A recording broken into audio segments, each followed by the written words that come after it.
ಆವಾಗಲೇ ಸಕ್ಸಸ್ ಆಗೋದು. ಅದಕ್ಕೆ ಇವತ್ತಿನ ದಿವಸನೂ ಕೂಡ ನಮ್ಮ ಪ್ರೋಗ್ರಾಮಲ್ಲಿ ಲಾಸ್ಟಲ್ಲಿ ಕಲ್ತಿರೋರು ಹೇಳ್ತಾರೆ, ಅದೇ ಪೂಜೆ ಮಾಡಿಸಿ ಬಂದಿರೋರು ಯಾರಾದರೂ ಒಬ್ಬರು ಹೇಳಿಸ್ಬಿಡಿ ನೋಡೋಣ. ಯಾರೂ ಹೇಳ್ಸಲ್ಲ, ಜನಗಳನ್ನ ತೋರಿಸ್ತಾರೆ ಅಷ್ಟೇ, ಇಲ್ಲಿ ಪೂಜೆಗೆ ಬಂದಿದ್ರು ಅಂತ. ಕೇಳಿದ್ರೆ ಅಯ್ಯೋ ಸುಮ್ಮನೆ ದುಡ್ಡು ವೇಸ್ಟ್ ಆಯಿತು ಕೊಟ್ಟು ಅಂತಾರೆ, ವೇಸ್ಟ್ ಆಯಿತು ಅಂತಾರೆ. ಅರ್ಧಕ್ಕರ್ಧ ಜನ ದೇವ್ರ ಮೇಲೆ ವಿರಕ್ತಿ ಬಂದಿರೋದೇ ಭರವಸೆಯಿಂದ. ದೇವರನ್ನು ನಾವು ನೆಮ್ಮದಿ ಕೊಡಪ್ಪ ಅಂತ ಕೇಳಬೇಕೇ ಹೊರತು ನಮ್ಮ ಕಾರ್ಯ ಸಿದ್ಧಿಯಾಗಲಿ ಅಂತ ಅಲ್ಲ. ಇದನ್ನು ಎಲ್ಲರಿಗೂ ಹೋಗಿ ಎಲ್ಲ ಕಡೆ ಮನೇಲೆಲ್ಲ ಊದಿ ಯಾವುದಾದ್ರು ಒಂದು ಪ್ರೋಗ್ರಾಮ್ ಮಾಡೋಕ್ಕಿಲ್ಲ. ಕಷ್ಟ ಬಂದರೂ ಕೂಡ ಧೈರ್ಯವಾಗಿರಿ ಅಂತ ಹೇಳಲ್ಲ. ಪೂಜೆ ಮಾಡಿಸಿ ನಿಮಗೆ ಎಲ್ಲ ಕಷ್ಟಗಳು ಬರಲ್ಲ, ಬಗೆಹರಿಸುತ್ತೆ ಅಂತ. ಪೂಜೆ ಮಾಡಿಸಿ ಒಂದು 6 ತಿಂಗಳಿಗೆ ಆ ಮನೆ ಮಾರೋಗಿರುತ್ತೆ. ಪೂಜೆ ಯಾವನು ಮಾಡಿರ್ತಾನಲ್ಲಿ. ಅದಕ್ಕೆ ಜ್ಯೋತಿಷ್ಯ ಕಲಿತು ಪೂಜೆ ಮಾಡಿಸಿ. ಯಾರು ಪುರೋಹಿತರು ಇರ್ತಾರೆ, ಜ್ಯೋತಿಷ್ಯ ಕಲಿತು ಪೂಜೆ ಮಾಡಿಸಿ. ಆವಾಗ ನಿಮ್ಗೆ ಗೊತ್ತಾಗುತ್ತೆ ಕರ್ಮ ಸಿದ್ಧಾಂತ ಗೊತ್ತಾಗುತ್ತೆ ಅಂತ.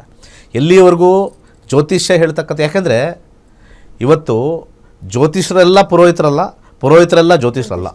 ಇದನ್ನು ತುಂಬ ಜನಕ್ಕೆ ಗೊತ್ತಿಲ್ಲ. ಸಾಮಾನ್ಯ ಜನಕ್ಕೆ ಪುರೋಹಿತರೆಲ್ಲ ಜ್ಯೋತಿಷ ಅನ್ಕೊಂಬಿಟ್ಟಿದ್ದಾರೆ. ಆಮೇಲೆ ಜ್ಯೋತಿಷ ಹೇಳೋರೆಲ್ಲ ಪುರೋಹಿತ ಅನ್ಕೊಂಬಿಟ್ಟಿದ್ದಾರೆ. ನಾವು ಯಾರು ಪುರೋಹಿತರದನೋ ಇಲ್ಲ. ನಮ್ಮದು astrology is A different subject. ಅದು ಹೆಂಗಾಗ್ಬಿಟ್ಟಿದೆ ಅಂದರೆ, ಮೆಡಿಕಲ್ ಅಂಗಡಿ ಇಟ್ಕೊಂಡವನು ಒಂದೇ, ಡಾಕ್ಟರ್ನೂ ಒಂದೇ. ಮೆಡಿಕಲ್ ಶಾಪ್ ಇಟ್ಕೊಂಡ್ರೆ ಅವ್ನಿಗೆಲ್ಲ ಗೊತ್ತು, ಅವನೇ ಟ್ಯಾಬ್ಲೆಟ್ ಕೊಟ್ಬಿಡ್ತಾನೆ ಅಂತ. ಕೊಡೋಂಗಿಲ್ಲ, ಅದು ಡಾಕ್ಟ್ರೇ ಕೊಡಬೇಕು. ಸೊ ಡಾಕ್ಟ್ರ್ ಅಂದರೆ ಜ್ಯೋತಿಷ್ಯ ಇದ್ದಂಗೆ, ಅರ್ಥ ಆಯ್ತಾ? ಪುರೋಹಿತರಂದರೆ ಮೆಡಿಕಲ್ ಸ್ಟೋರ್ ಇದ್ದಂಗೆ. ಸೊ ಆ ರೀತಿಯಾಗಿರ್ತಕ್ಕಂಥದ್ದು ಹಿಂದಿನ ಕಾಲದಲ್ಲಿ ಜ್ಯೋತಿಷರು ಬರ್ಕೊಡೋರಂತೆ, ಇಂತಿಂಥ ಪೂಜೆ ಮಾಡಿಸಿ ಇಂತಿಂಥ ಮಾಡಿ ಎಲ್ಲ ಒಳ್ಳೆಯದಾಗುತ್ತೆ. ಆದರೆ ನಿಮ್ಮ ಪೂಜೆ ಮಾಡಿಸೋದು ನಿಮ್ಮದು ಫಲಿಸಲ್ಲ, ಆದರೆ ಒಂದು ಟ್ರೈ ಮಾಡಬೇಕು ಅಂತ.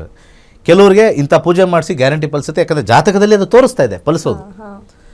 ಜಾತಕ ಫಲಿಸ್ತಕ್ಕಂಥ ತೋರಿಸಾದ್ಮೇಲೆ ನೀವು ಪೂಜೆ ಮಾಡಿಸಿದ್ರೆ ಡೆಫಿನೆಟ್ಲಿ ಆಗುತ್ತೆ. ಇದು ಫಲಿಸ್ತಾನೆ, ನೋಡೋಕ್ಕೆ ಗೊತ್ತಿಲ್ಲ ಇನ್ಯಾವುದು ಪೂಜೆ ಮಾಡಿಸ್ತಾರೆ. ಸುಮ್ಮನೆ ಮದುವೆ ಆಗಿಲ್ಲ ಅಂದ ತಕ್ಷಣ ನಿಮಗೆ ಅದೇನೋ ಕದಳಿ ವಿವಾಹ, ಕುಂಭ ವಿವಾಹ, ಅದು ಆ್ಯಕ್ಚುಲಿ ಶಾಸ್ತ್ರದಲ್ಲಿ ಎಲ್ಲೂ ಇಲ್ಲ, ಎಲ್ಲೂ ಬರೆದಿಲ್ಲ. ಯಾರೋ ಒಂದು ಇತ್ತೀಚೆಗೆ ಒಂದು 10 ವರ್ಷದಲ್ಲಿ ಯಾರೋ ಪುಸ್ತಕ ಬರೆದವ್ರೆ, ಅಲ್ಲಿ ಕೆಳಗಡೆ ಶಾಸ್ತ್ರಿಗಳು ಅಂತ ಹಾಕಿರ್ತಾರೆ. ಎಂಥದೋ ಶಾಸ್ತ್ರಿ ಅಂತ ಹಾಕಿರ್ತಾರೆ ಅವನು ಉಲ್ಲೇಖ. ಅದರದ್ದೊಂದು ಸೈಂಟಿಫಿಕ್ ರೀಸನ್ ಇಲ್ಲ, ಅದು ಯಾವುದೇ ಒಂದು ವೈಜ್ಞಾನಿಕ ನಿಲುಗಟ್ಟಲ್ಲಿ ನಿಂತಿಲ್ಲ, ಒಂದು ಗಣಿತದಲ್ಲಿ ನಿಂತಿಲ್ಲ. ಇಲ್ಲಿವರೆಗೂ 40 ಆದರೂ ಮದುವೆ ಆಗಿಲ್ವಲ್ಲಪ್ಪ, ಅವ್ರಿಗೆ ಯಾವ ಪೂಜೆ ಮಾಡಿಸಿ ಏನು ಸಕ್ಸಸ್ ಮಾಡಿಸಿದ್ರೆ ನೋಡೋಣ ಬನ್ನಿ. ಕರೆಗಳು ಬರ್ತಾನೆ ಇರುತ್ತೆ, 35 ಆಯ್ತು ಇನ್ನೂ ಮದುವೆ ಆಗಿಲ್ಲ ಅಂತ. ಅವ್ರನ್ನ ಕೇಳಿ ಪೂಜೆ ಮಾಡಿಸಿಲ್ಲ, ಸಿಕ್ಕಾಪಟ್ಟೆ ಪೂಜೆ ಮಾಡಿಸಿ ಒಂದು 20 ಜನದ ಹತ್ರ ಹೋಗಿ ಸಾಕಾಗೋಗಿದೆ ಅಂತಾರೆ.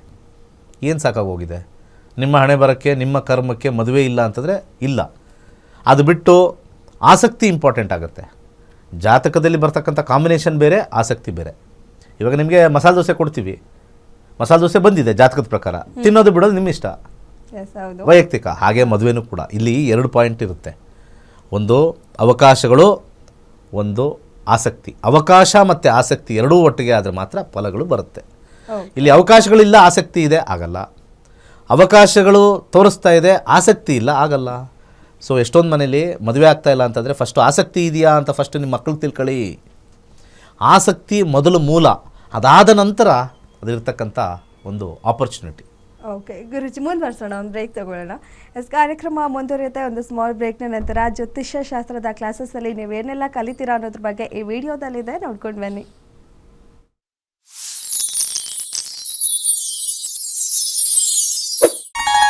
ಎಲ್ಲರಿಗೂ ನಮಸ್ಕಾರ. ವೈಜ್ಞಾನಿಕ ತಂತ್ರಜ್ಞಾನವನ್ನು ಒಳಗೊಂಡಿರುವ ನಕ್ಷತ್ರ ನಾಡಿ ಜ್ಯೋತಿಷ್ಯ ತರಗತಿಗಳಿಗೆ ಸುಸ್ವಾಗತ.